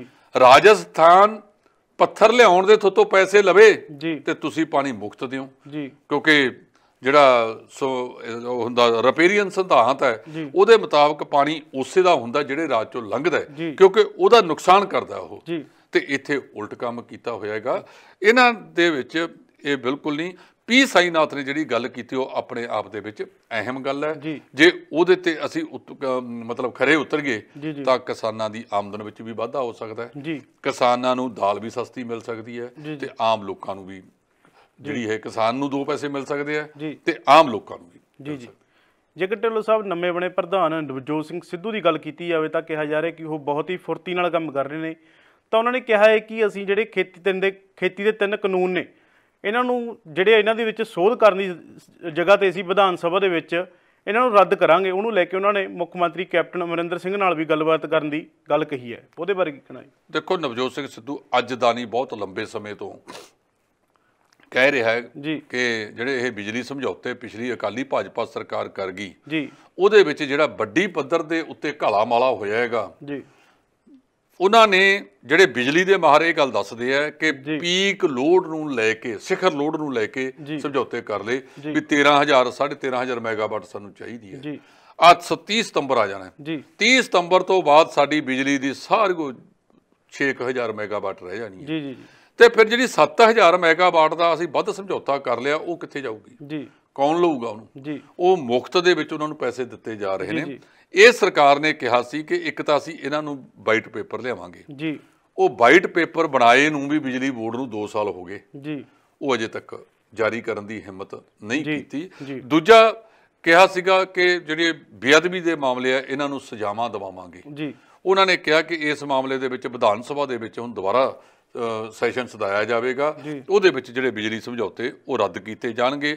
ਔਰ ਕੋਟਕਪੂਰੇ ਦੀ ਧਰਤੀ ਦੇ ਉੱਤੇ ਜਾ ਕੇ ਉਹਨਾਂ ਨੇ ਕੱਲ੍ਹ ਕਿਹਾ ਹੈਗਾ ਕਿ ਜਿਹੜੇ ਬੇਅਦਬੀ ਦੇ ਦੋਸ਼ੀ ਨੇ ਉਹਨਾਂ ਨੂੰ ਸਜ਼ਾਵਾਂ ਦਿਵਾਉਣ ਤੱਕ ਮੈਂ ਆਪਦੀ ਜਦੋਜਹਿਦ ਜਾਰੀ ਰੱਖਾਂਗਾ। ਦੇਖੋ, ਉਹ ਕਹਿ ਹੀ ਸਕਦੇ ਆ, ਨਵਜੋਤ ਸਿੱਧੂ ਤਾਂ ਪ੍ਰਧਾਨ ਹੈ ਇੱਕ ਪਾਰਟੀ ਦਾ, ਜੇ ਇਸ ਕੰਮ ਦੇ ਵਿੱਚ ਕੋਈ ਕਦਮ ਉਠਾਉਣਾ ਤਾਂ ਮੁੱਖ ਮੰਤਰੀ ਨੇ ਉਠਾਉਣਾ ਹੈ। ਤੇ ਮੁੱਖ ਮੰਤਰੀ ਤੇ ਪੈਰ ਪੈਰ ਤੇ ਦੋਸ਼ ਲੱਗ ਰਹੇ ਨੇ ਕਿ ਮੁੱਖ ਮੰਤਰੀ ਸਾਹਿਬ ਦਾ ਜਿਹੜੀ ਪੁਰਾਣੀ ਸਰਕਾਰ ਆ ਉਹਨਾਂ ਵੱਲ ਕੁਝ ਰਵੱਈਆ ਨਰਮ ਹੈ, ਥੋੜਾ ਜਿਹਾ ਸਵੱਲੀ ਨਜ਼ਰ ਵਾਲਾ ਹੈਗਾ। ਉਹ ਕਿਉਂ ਹੈ ਇਹਦਾ ਮੁੱਖ ਮੰਤਰੀ ਸਾਹਿਬ ਦੱਸ ਸਕਦੇ ਆ, ਪਰ ਲੋਕਾਂ ਦੇ ਵਿੱਚ ਇਹਦੀ ਚਰਚਾ ਚੱਲ ਰਹੀ ਹੈ। ਇਹਦੇ ਬਾਰੇ ਮੁੱਖ ਮੰਤਰੀ ਸਾਹਿਬ ਨੂੰ ਸਪਸ਼ਟੀਕਰਨ ਦੇਣਾ ਚਾਹੀਦਾ ਹੈ, ਜਾਂ ਫਿਰ ਇਹਨਾਂ ਸਜ਼ਾਵਾਂ ਵਾਲੇ ਮਾਮਲੇ ਦੇ ਵਿੱਚ ਕੋਈ ਕਦਮ ਉਠਾ ਕੇ ਜਿਹੜਾ ਲੋਕਾਂ ਨੂੰ ਨਜ਼ਰ ਆਵੇ ਕਿ ਮੁੱਖ ਮੰਤਰੀ ਸਾਹਿਬ ਆਪਣੇ ਪਹਿਲੇ ਖੁੰਡੇ ਵਾਲੇ ਕੰਮ ਤੇ ਫੇਰ ਆ ਗਏ ਨੇ। ਜੀ। ਜੇਕਰ ਗੱਲ ਕੀਤੀ ਜਾਵੇ ਨਵਜੋਤ ਸਿੰਘ ਸਿੱਧੂ ਦੀ, ਨਵਜੋਤ ਸਿੰਘ ਸਿੱਧੂ ਨੇ ਜਿਹੜੇ ਉਹ ਲਗਾਤਾਰ ਆਪਣੇ ਜਿਹੜੇ ਪੁਰਾਣੇ ਵਿਧਾਇਕ ਨੇ ਜਾਂ ਵਿਧਾਇਕਾਂ ਦੇ ਨਾਲ ਗੱਲਬਾਤ ਕਰ ਰਹੇ ਨੇ। ਉਹ ਨਵਜੋਤ ਸਿੰਘ ਸਿੱਧੂ ਜਿਸ ਤਰ੍ਹਾਂ ਮਦਨ ਲਾਲ ਜਲਾਲਪੁਰ ਨਾਲ ਵੀ ਗੱਲਬਾਤ ਕੀਤੀ ਆ, ਉਹਨਾਂ ਨੇ ਕੱਲ੍ਹ ਕੋਟਪੂਰਾ ਗਏ ਨੇ, ਕਿੱਕੀ ਢਿੱਲੋਂ ਨਾਲ ਉਹਨਾਂ ਨਾਲ ਵੀ ਗੱਲਬਾਤ ਕੀਤੀ ਆ। ਤੇ ਉੱਥੇ ਜਿਹੜੀਆਂ ਵਿਰੋਧੀ ਪਾਰਟੀਆਂ ਨੇ ਉਹ ਲਗਾਤਾਰ ਨਵਜੋਤ ਸਿੰਘ ਸਿੱਧੂ ਦੇ ਨਿਸ਼ਾਨੇ ਸਾਧਦੀਆਂ ਨੇ। ਜਿਸ ਤਰ੍ਹਾਂ ਆਮ ਆਦਮੀ ਪਾਰਟੀ, ਅਕਾਲੀ ਦਲ, ਇਹ ਕਹਿੰਦੇ ਨੇ ਕਿ ਨਵਜੋਤ ਸਿੰਘ ਸਿੱਧੂ ਜਿਹੜੇ ਇਹਨਾਂ ਦੇ ਮਾਫੀਆ ਦਾ ਰਾਜ ਕਰਦੇ ਨੇ ਜਾਂ ਸ਼ਰਾਬ ਦਾ ਧੰਦਾ ਕਰਦੇ ਨੇ, ਤਾਂ ਉਹ ਵਿਧਾਇਕਾਂ ਦੇ ਨਾਲ ਮਿਲ ਜੁਲ ਕੇ ਕੰਮ ਕਰ ਰਹੇ ਨੇ। ਤਾਂ ਉਹਨਾਂ ਦੇ ਨਾਲ ਇਹ ਵੀ ਦੋਸ਼ੀ ਨੇ ਤੇ ਉਹਨਾਂ ਦੇ ਉੱਪਰ ਕਾਰਵਾਈ ਕਿਉਂ ਨਹੀਂ ਕਰ ਰਹੇ? ਕਿਉਂਕਿ ਨਵਜੋਤ ਸਿੰਘ ਸਿੱਧੂ ਇਹਨਾਂ ਸਾਰੀਆਂ ਗੱਲਾਂ ਤੇ ਕਾਰਵਾਈ ਕਰਨ ਦੀ ਟਵੀਟ ਲਿਖਦੇ ਸੀਗੇ। ਦੇਖੋ, ਜਿਹੜੇ ਸਿਆਸੀ ਲੋਕ ਹੁੰਦੇ ਆ ਉਹਨਾਂ ਨੇ ਇੱਕ ਦੂਜੇ ਤੇ ਚਿੱਕੜ ਸੁੱਟਣਾ ਹੀ ਹੁੰਦਾ ਹੈਗਾ, ਉਹਨਾਂ ਨੂੰ ਜਾਬ ਹੈ। ਉਹਨਾਂ ਨੇ ਜਿਹੜਾ 5 ਨਿਕਾਤੀ ਪ੍ਰੋਗਰਾਮ ਦਿੱਤਾ ਉਹਦੇ ਵਿੱਚ ਸ਼ਾਇਦ ਉਹਨੇ ਰਲਮਾ ਮਿਲਮਾ ਜਿਹਾ ਦੇਤਾ। ਇੱਕ ਤਾਂ ਬੇਅਦਬੀ ਵਾਲਾ ਆ ਗਿਆ, ਇੱਕ ਬਿਜਲੀ ਸਮਝੌਤਿਆਂ ਦਾ ਆ ਗਿਆ, ਇੱਕ ਉਹਨਾਂ ਨੇ ਕਿਹਾ ਜਿਹੜੇ ਮੁਲਾਜ਼ਮ ਧਰਨੇ ਲਾਉਂਦੇ ਨੇ ਇਹ ਹੈ, ਇੱਕ ਕਿਸਾਨੀ ਦਾ ਆ ਗਿਆ। ਸੋ ਉਹਦੇ ਵਿੱਚੋਂ ਜਿਹੜਾ 18 ਨਿਕਾਤੀ ਦੇ ਵਿੱਚ ਤਾਂ ਹੈਗਾ। ਹੁਣ ਜਿਹੜੀ ਗੱਲ ਇਹ ਵਿਰੋਧੀ ਕਰਦੇ ਨੇ, ਇਹਨਾਂ ਨੇ ਲੋਕਾਂ ਨੂੰ ਜਚਾਉਣਾ ਹੁੰਦਾ। ਅਜੇ ਨਵਜੋਤ ਸਿੰਘ ਸਿੱਧੂ ਨੂੰ 10 ਦਿਨ ਨਹੀਂ ਹੋਏ ਕੰਮ ਕਰਦੇ ਨੂੰ, ਉਹਦਾ ਸੰਭਾਲੇ ਨੂੰ। ਅਸੀਂ ਕੋਈ ਉਹਦੀ ਹਮਾਇਤ ਨਹੀਂ ਕਰਦੇ, ਪਰ ਕਿਸੇ ਬੰਦੇ ਨੂੰ ਸਮਾਂ ਦੇਣਾ ਚਾਹੀਦਾ। ਦੂਜੀ ਚੀਜ਼, ਜਿਹੜਾ ਨਸ਼ਿਆਂ ਵਾਲਾ ਮਾਮਲਾ ਹੈਗਾ, ਉਹ ਮਾਨਯੋਗ ਉੱਚ ਅਦਾਲਤ ਪੰਜਾਬ ਤੇ ਹਰਿਆਣਾ ਦੇ ਵਿੱਚ ਸੁਣਵਾਈ ਅਧੀਨ ਹੈ। ਲਿਫਾਫੇ 2 ਪਏ ਨੇ, ਇੱਕ ਚਟੋਪਾਧਿਆ ਦੀ ਰਿਪੋਰਟ ਹੈ, ਇੱਕ ਸਿਧਾਰਥ ਚਟੋਪਾਧਿਆ ਤੇ ਦੂਜਾ ਹੈਗਾ ਹਰਪ੍ਰੀਤ ਸਿੰਘ ਸਿੱਧੂ, ਦੋਨੋਂ ADGP ਨੇ। ਉਹਨਾਂ ਦੀ ਰਿਪੋਰਟ ਦੇ ਬੰਦ ਲਿਫਾਫੇ ਪਏ ਨੇ, ਉਹਨਾਂ ਨੂੰ ਖਿਲਾਇਆ ਜਾਵੇ। ਉਹਦੇ ਵਿੱਚ ਜਦੋਂ ਮੁੱਖ ਮੰਤਰੀ ਸਾਹਿਬ ਨੂੰ ਮਿਲ ਕੇ ਆਏ ਨੇ ਆਪਦੇ 4 ਕਾਰਜਕਾਰੀ ਪ੍ਰਧਾਨਾਂ ਦੇ ਨਾਲ, ਉਦੋਂ ਕਹਿ ਕੇ ਆਏ ਨੇ ਕਿ ਮੁੱਖ ਮੰਤਰੀ ਸਾਹਿਬ ਤੁਹਾਡਾ ਜਿਹੜਾ ਐਡਵੋਕੇਟ ਜਨਰਲ ਹੈ ਉਹ ਕੱਖ ਨਹੀਂ ਕਰਦਾ ਹੈਗਾ, ਕਿਸੇ ਹੋਰ ਤੋਂ ਕਹਿ ਕੇ ਉਹ ਲਿਫਾਫੇ ਕਢਾਓ। ਉਹ ਲਿਫਾਫੇ ਲੋਕਾਂ ਵਿੱਚ ਇਹ ਚਰਚਾ ਹੈ ਕਿ ਕਿਸੇ ਵੱਡੇ ਘਰ ਵੱਲ ਉਹ ਜਾਂਦੇ ਨੇ, ਉਹਨਾਂ ਦਾ ਰਾਹ, ਜਿਹਦੇ ਕਰਕੇ ਇਹ ਅਜੇ ਤੱਕ ਬੰਦ ਪਏ ਨੇ। ਜਦੋਂ ਇਹ ਨਹੀਂ ਖੁੱਲਦੇ, ਮੁੱਖ ਮੰਤਰੀ ਸਾਹਿਬ ਸਰਦਾਰ ਪ੍ਰਕਾਸ਼ ਸਿੰਘ ਬਾਦਲ ਦੇ ਮੁਕਾਬਲੇ ਚੋਣ ਲੜਨ ਚੱਲ ਪੈਂਦੇ ਨੇ। ਬਿੱਟੂ ਨੂੰ ਸੁਖਬੀਰ ਸਿੰਘ ਬਾਦਲ ਦੇ ਖਿਲਾਫ ਚੋਣ ਲੜਾਈ ਜਾਂਦੀ ਹੈ, ਜਿਹੜਾ ਕਿ ਅੱਜ ਕੱਲ੍ਹ ਸੁਖਬੀਰ ਜੀ ਦੀ ਧਰਮ ਪਤਨੀ ਦੇ ਨਾਲ ਆਡਾ ਲਾਈ ਬੈਠਾ ਹੈਗਾ। ਸੋ ਇੱਕ ਪਾਸੇ ਉਹ ਇੱਕ ਦੂਜੇ ਨੂੰ ਜਿਤਾਉਣ ਵਾਸਤੇ ਜਾਂਦੇ ਨੇ, ਇੱਕ ਪਾਸੇ ਸਿਆਸੀ ਡਰਾਮੇਬਾਜ਼ੀ ਕਰਦੇ ਨੇ। ਇਹ ਡਰਾਮੇਬਾਜ਼ੀਆਂ ਹੁਣ ਕਿਸਾਨੀ ਅੰਦੋਲਨ ਤੋਂ ਬਾਅਦ ਸੋਸ਼ਲ ਮੀਡੀਆ ਤੇ ਬਹੁਤ ਬਾਹਰ ਨਿਕਲ ਆਈਆਂ ਨੇ। ਜੀ ਜੀ ਇਸ ਕਰਕੇ ਇਹਨਾਂ ਨੂੰ ਥੋੜਾ ਬਹੁਤਾ ਮਤਲਬ ਕੋਈ ਕਰਕੇ ਦਿਖਾਉਣ ਵਾਲਾ ਕੰਮ ਕਰਨਾ ਚਾਹੀਦਾ ਹੈ। ਜੇ ਨਵਜੋਤ ਸਿੰਘ ਸਿੱਧੂ ਨੇ ਇਹ ਗੱਲ ਕਹੀ ਹੈ ਕਿ ਆ ਸਾਰਾ ਕੁਝ ਵੀ ਮੈਂ ਇਹਦੇ ਤੇ ਕਰਾਵਾਂਗਾ, ਜੀ ਉਹ ਕਰਦਾ ਨਜ਼ਰ ਆਉਣਾ ਚਾਹੀਦਾ। ਉਹਨੂੰ ਸਮਾਂ ਦੇ ਦਿੱਤਾ ਚਾਹੀਦਾ ਥੋੜਾ ਬਹੁਤਾ। ਜੀ ਜੀ ਉਸ ਸਮੇਂ ਤੋਂ ਬਾਅਦ ਉਹਨੂੰ ਪੁੱਛਿਆ ਜਾਵੇ ਵੀ ਭਾਈ ਸਾਹਿਬ ਤੁਸੀਂ ਆ ਲੋਕਾਂ ਨਾਲ ਵਾਅਦੇ ਕੀਤੇ ਸੀ, ਇਹਨਾਂ 'ਚੋਂ ਕੀਤਾ ਕੀ ਹੈ। ਜੇ ਕਿਸੇ ਤੇ ਜਿਹੜੇ 5 ਕਹੇ ਨੇ, ਜੇ ਉਹ ਵਿਧਾਨ ਸਭਾ ਦਾ ਸੈਸ਼ਨ ਸਦਾਉਣ 'ਚ ਕਾਮਯਾਬ ਹੋ ਜਾਂਦੇ ਨੇ ਤਾਂ ਵਿਧਾਨ ਸਭਾ ਦੇ ਸੈਸ਼ਨ ਦੇ ਵਿੱਚ ਫਿਰ ਇਹ ਸਾਰਾ ਕੁਝ ਹੀ ਉੱਠੇਗਾ। ਉਹਦੇ ਵਿੱਚ ਸਾਰਿਆਂ ਨੂੰ ਖੁੱਲ੍ਹ ਕੇ ਬੋਲਣ ਦਾ ਮੌਕਾ ਹੋਵੇਗਾ, ਭਾਵੇਂ ਅਕਾਲੀ ਹੋਣ, ਭਾਜਪਾ ਵਾਲੇ ਵੀ ਹੋਣ, ਕਾਂਗਰਸੀ ਹੋਣ ਜਾਂ ਆਮ ਆਦਮੀ ਪਾਰਟੀ ਵਾਲੇ ਹੋਣ, ਬੈਂਸ ਭਰਾ, ਇਹ ਸਾਰੇ ਜਣੇ ਖੁੱਲ੍ਹ ਕੇ ਉੱਥੇ ਬੋਲ ਸਕਦੇ ਨੇ। ਸੇ ਵਿਧਾਨ ਸਭਾ ਦਾ ਸੈਸ਼ਨ ਕਦੋਂ ਆਉਂਦਾ ਹੈ ਇਹਦੇ ਉੱਤੇ ਸਭ ਦੀ ਨਜ਼ਰ ਟਿਕੀ ਹੋਈ ਹੈ। ਜੀ ਜੀ ਲੱਗਦਾ ਕਿ ਵਿਧਾਨ ਸਭਾ ਦੇ ਸੈਸ਼ਨ ਦੇ ਵਿੱਚ ਜਿਹੜੇ ਪੰਜਾਬ ਦੇ ਮੁੱਦੇ ਨੇ ਉਹਨਾਂ ਦੇ ਜਿਹੜੇ ਹੱਲ ਹੋਣਗੇ, ਜਾਂ ਫਿਰ ਪਿਛਲੀ ਵਾਰੀ ਦੀ ਤਰ੍ਹਾਂ ਉੱਥੇ ਝੋਲੀਆਂ ਅੱਡ ਕੇ ਕਿਹਾ ਜਾਊਗਾ ਕਿ ਸਾਨੂੰ ਆਹ ਦਿੱਤਾ ਜਾਵੇ, ਸਾਨੂੰ ਆਹ ਦਿੱਤਾ ਜਾਵੇ, ਪਰ ਉਸ ਤੋਂ ਬਾਅਦ ਫੇਰ ਇਸੇ ਤਰ੍ਹਾਂ ਹੋ ਜੂ ਸਾਰਾ ਕੁਝ। ਸੁਖਬੀਰ ਗੱਲ ਇਹ ਹੈਗੀ ਹੈ ਕਿ ਜਿਹੜੀ ਹੁੰਦੀ ਹੈ ਨਾ ਹਾਕਮ ਧਿਰ, ਜੀ ਉਹਨੇ ਡੰਗ ਟਪਾਉਣਾ ਹੁੰਦਾ ਜੀ, ਵਿਰੋਧੀ ਧਿਰਾਂ ਨੇ ਘੇਰਨਾ ਹੁੰਦਾ ਜੀ। ਹੁਣ ਜਿਹੜੀ ਵਿਰੋਧੀ ਧਿਰ ਅਕਾਲੀ ਭਾਜਪਾ ਵਾਲੇ ਜੀ ਹੁਣ ਤਾਂ ਅੱਡ ਅੱਡ ਦਿਖਾ ਰਹੇ ਨੇ ਆਪਣੇ ਆਪ ਨੂੰ, ਭਾਵੇਂ ਅੰਦਰ ਖਾਤੇ ਇਕੱਠੇ ਹੀ ਹੋਣ, ਇਹ ਤਾਂ ਉਹਨਾਂ ਨੇ ਸਪਸ਼ਟ ਕਰਨਾ। ਲੋਕਾਂ 'ਚ ਚਰਚਾ ਹੈਗੀ ਹੈ ਕਿ ਇਹ ਤਾਂ ਸਿਰਫ ਡਰਾਮੇਬਾਜ਼ੀ ਕਰਦੇ ਆ, ਅਦਰਵਾਈਜ਼ ਤਾਂ ਇਕੱਠੇ ਹੀ ਨੇ। ਹੁਣ ਵਿਰੋਧੀ ਧਿਰ ਅਕਾਲੀ ਦਲ ਭਾਜਪਾ ਵੀ ਵਿਰੋਧੀ 'ਚ ਹੀ ਆ ਗਏ ਨੇ। ਹੁਣ ਬੇਅਦਬੀ ਵਾਲੇ ਮੁੱਦੇ ਦੇ ਉੱਤੇ ਉਹ ਅਕਾਲੀ ਕਿਸ ਮੂੰਹ ਨਾਲ ਠਾਉਣ, ਜਦੋਂ ਕਿ ਬੇਅਦਬੀ ਹੋਈ ਤਾਂ ਉਹਨਾਂ ਦੇ ਰਾਜ 'ਚ ਹੈ, ਗੋਲੀ ਚੱਲੀ ਕੋਟਕਪੂਰੇ ਤੇ ਬਹਿਬਲ ਕਲਾਂ ਦੇ ਵਿੱਚ ਉਹਨਾਂ ਦੇ ਰਾਜ 'ਚ ਹੈ। ਸਾ ਉਹ ਅਜੀਬ ਸਥਿਤੀ 'ਚ ਫਸਦੇ ਆ, ਉਹ ਇਸ ਤੋਂ ਕਿਨਾਰਾ ਕਰਨ ਦਾ ਕੋਸ਼ਿਸ਼ ਕਰਦੇ ਆ। ਜਿਵੇਂ ਕਹਿੰਦੇ ਆ ਲੋਕ ਕਿ ਇਹ ਸੈਸ਼ਨ ਕਿਉਂ ਨਹੀਂ ਸੱਦਿਆ ਜਾ ਰਿਹਾ, ਲੋਕਾਂ ਦਾ ਇਹ ਹੈ ਕਿ ਦੋਨੇ ਰਲ ਮਿਲ ਕੇ ਖੇਡਾਂ ਖੇਡਦੇ ਨੇ, ਪੰਜਾਬ ਦੇ ਲੋਕਾਂ ਨੂੰ ਬੁੱਧੂ ਬਣਾਇਆ ਜਾ ਰਿਹਾ ਹੈਗਾ। ਕੀ ਨਵਜੋਤ ਸਿੰਘ ਸਿੱਧੂ ਇਹਦੇ ਤੇ ਸਪੈਸ਼ਲ ਸੈਸ਼ਨ ਬੁਲਾਉਣ ਦੇ ਵਿੱਚ ਜੇ ਕਾਮਯਾਬ ਹੋ ਜਾਂਦੇ ਆ ਤਾਂ ਤੁਸੀਂ ਇਹ ਦੇਖ ਲਿਓ, ਉਹਦੇ ਵਿੱਚ ਫਿਰ ਕਈਆਂ ਦੇ ਜਿਹੜੇ ਹੈਗੇ ਆ ਉਹ ਪੋਤੜੇ ਉੱਥੇ ਫਰੋਲੇ ਜਾਣਗੇ। ਜੇਕਰ ਗੱਲ ਕੀਤੀ ਜਾਵੇ ਜਿਹੜੀ ਕਿਸਾਨਾਂ ਦੀ ਪਾਰਲੀਮੈਂਟ ਦਿੱਲੀ ਦੇ ਵਿੱਚ ਚੱਲ ਰਹੀ ਹੈ ਜੰਤਰ ਮੰਤਰ ਧਰਨੇ ਤੇ, ਤਾਂ ਉੱਥੇ ਦੀ ਗੱਲ ਕੀਤੀ ਜਾਵੇ ਤਾਂ ਉੱਥੇ ਦੇ ਜਿਹੜੇ ਆਪਣੇ ਸਿਆਸੀ ਲੀਡਰ ਨੇ ਉਹ ਸਾਰੇ ਇਕੱਠੇ ਹੋ ਕੇ ਅੱਜ ਉੱਥੇ ਪਹੁੰਚੇ ਨੇ, ਉਹਨਾਂ ਕੋਲ ਪਹੁੰਚੇ ਨੇ, ਉਹਨਾਂ ਦੀ ਜਿਹੜੀ ਪਾਰਲੀਮੈਂਟ ਆ ਉਹਦੇ ਵਿੱਚ ਜਾ ਕੇ ਬੈਠੇ ਨੇ। ਇਹਦੇ ਬਾਰੇ ਕੀ ਕਹਿਣਾ? ਦੇਖੋ, ਜਿਹੜੀ ਵਿਰੋਧੀ ਧਿਰ ਨੂੰ ਜਦੋਂ ਇਹ ਸੈਸ਼ਨ ਚੱਲਿਆ 19 ਜੁਲਾਈ ਨੂੰ, 19 ਜੁਲਾਈ ਤੋਂ ਪਹਿਲਾਂ ਕਿਸਾਨਾਂ ਨੇ ਐਲਾਨ ਕੀਤਾ ਕਿ ਅਸੀਂ ਤੁਹਾਡਾ ਵਿਰੋਧ ਕਰਾਂਗੇ ਜੇ ਤੁਸੀਂ ਸਾਡੇ ਅੰਦਰ ਆਵਾਜ਼ ਨਾ ਬੁਲੰਦ ਕੀਤੀ। ਉਹਦੇ ਵਿੱਚ ਉਹਨਾਂ ਨੇ ਆਵਾਜ਼ ਬੁਲੰਦ ਕੀਤੀ, ਸੈਸ਼ਨ ਚੱਲਣ ਨਹੀਂ ਦਿੱਤਾ ਔਰ ਵਿਪ ਜਾਰੀ ਹੋਇਆ ਸੀ। ਅੱਜ ਪਹਿਲਾਂ ਸਭ ਤੋਂ ਕੇਰਲਾ ਦੇ 20 ਕਾਂਗਰਸੀ ਜਿਹੜੇ ਮੈਂਬਰ ਪਾਰਲੀਮੈਂਟ ਸੀਗੇ ਉਹ ਉੱਥੇ ਕਿਸਾਨਾਂ ਦੇ ਵਿੱਚ ਗਏ, ਪ੍ਰਤਾਪ ਸਿੰਘ ਬਾਜਵਾ ਹੋਈ ਗਏ। ਅੱਜ ਪਤਾ ਲੱਗਿਆ ਕਿ ਜੰਤਰ ਮੰਤਰ ਦੇ ਉੱਤੇ ਇਹ ਜਿਹੜੇ ਰਾਹੁਲ ਗਾਂਧੀ ਤੇ ਵਿਰੋਧੀ ਧਿਰ ਦੇ ਕਾਫੀ ਸਾਰੇ ਮੈਂਬਰ ਪਾਰਲੀਮੈਂਟ, ਉਹ ਭਾਵੇਂ ਲੋਕ ਸਭਾ ਦੇ ਹੋਣ ਜਾਂ ਰਾਜ ਸਭਾ ਦੇ ਹੋਣ, ਉਹ ਅੱਜ ਜਾ ਕੇ ਉੱਥੇ ਜਿਹੜਾ ਕਿਸਾਨਾਂ ਦਾ ਪਾਰਲੀਮੈਂਟ ਚੱਲ ਰਿਹਾ ਹੈਗਾ, ਸੈਸ਼ਨ ਚੱਲ ਰਿਹਾ, ਉਹਦੇ ਵਿੱਚ ਆਮ ਲੋਕਾਂ ਦੇ ਵਿੱਚ ਜਾ ਕੇ ਬੈਠ ਕੇ ਆਪਣੀ ਹਾਜ਼ਰੀ ਭਰੀ ਹੈ। ਇਹਦੇ ਨਾਲ ਮੈਂ ਸਮਝਦਾ ਕਿ ਜਿਹੜੀ ਭਾਵੇਂ ਇਹਦੇ ਪਿੱਛੇ ਰਾਜਨੀਤੀ ਹੀ ਹੋਵੇ, ਪਰ ਜਦੋਂ ਉਹ ਇਹਦਾ ਮਤਲਬ ਜਿਹੜੀ ਕਿਸਾਨਾਂ ਦੀ ਬਾਹਰ ਸੰਸਦ ਚੱਲ ਰਹੀ ਹੈ ਉਹਨੂੰ ਪ੍ਰਵਾਨਤਾ ਕਰ ਲਿਆ ਨਾ, ਉਹਨੂੰ ਮਾਨਤਾ ਤਾਂ ਮਿਲ ਗਈ ਨਾ ਕਿ ਉਹ ਨਾਲੇ ਉਹਨਾਂ ਨੇ ਦਿਖਾਤਾ, ਭਾਵੇਂ ਗੋਦੀ ਮੀਡੀਆ ਇਹਨੂੰ ਦਿਖਾਵੇ ਜਾਂ ਨਾ ਦਿਖਾਵੇ, ਉਹਨਾਂ ਨੇ ਇਹ ਦਿਖਾਤਾ ਕਿ ਜਿਹੜੇ ਸਵਾਰਥ ਦੀ ਪਾਰਲੀਮੈਂਟ ਦੇ ਮੁਕਾਬਲੇ ਕਿਸਾਨ ਉਸ ਤੋਂ ਵਧੀਆ ਪਾਰਲੀਮੈਂਟ ਚਲਾਉਣਾ ਜਾਣਦੇ ਨੇ, ਵਧੀਆ ਮੁੱਦੇ ਉਭਾਰ ਰਹੇ ਨੇ। ਕੱਲੇ ਗੱਲ ਦੇ ਉੱਤੇ ਉੱਥੇ ਦੱਸਿਆ ਜਾਂਦਾ। ਜੇ ਬੀਬੀਆਂ ਦੀ ਪਾਰਲੀਮੈਂਟ ਹੁੰਦੀ ਹੈ ਤਾਂ ਬੀਬੀਆਂ ਦੇ ਵਿੱਚ ਵੀ ਜਿਹੜੀਆਂ ਬਹੁਤ ਸਾਰੇ ਚੰਗੇ ਬੁਲਾਰੇ ਕਿਸਮ ਦੀਆਂ ਸਾਡੀਆਂ ਔਰਤਾਂ ਨੇ, ਉਹ ਉੱਥੇ ਵੱਖ-ਵੱਖ ਮੁੱਦਿਆਂ ਤੇ ਵਿਚਾਰ ਕਰਦੇ ਨੇ ਔਰ ਅੱਖਾਂ ਖੋਲਦੇ ਨੇ। ਸੋ ਇਹ ਸਾਰਿਆਂ ਦਾ ਉੱਥੇ ਜਾਣਾ, ਮੈਂ ਕਹਿੰਦਾ ਵੀ ਇਹਦਾ ਇੱਕ ਵੱਡਾ ਕਦਮ ਹੈ। ਇਹਦੇ ਨਾਲ ਕਿਸਾਨ ਦੀ ਪਾਰਲੀਮੈਂਟ ਨੂੰ ਹੋਰ ਬਲ ਮਿਲਿਆ।